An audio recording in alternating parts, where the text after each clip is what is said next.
using a trim tool remover, I'm going to go inside and pop off the sensor and its harness by just gently working that connector down.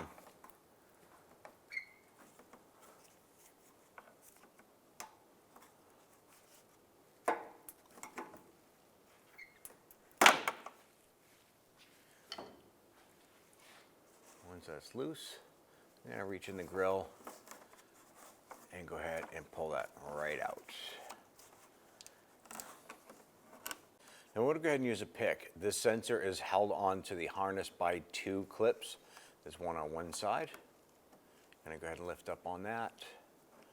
And then you have one on the other side. So I'm going to try and work these tabs off. You might have to try and lift and hold with a finger,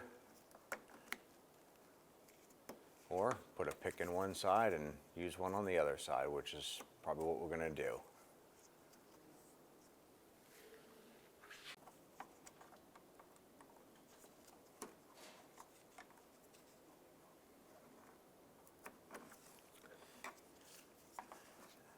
Go ahead and pull that sensor off.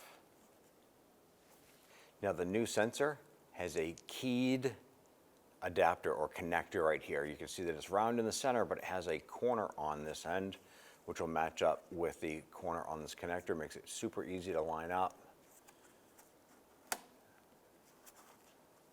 Go ahead, press that right in, and you'll see both of those tabs locked in on both sides. Good, feeding that harness back up inside, and you just want to go ahead and press that connector back up into the body and push it up.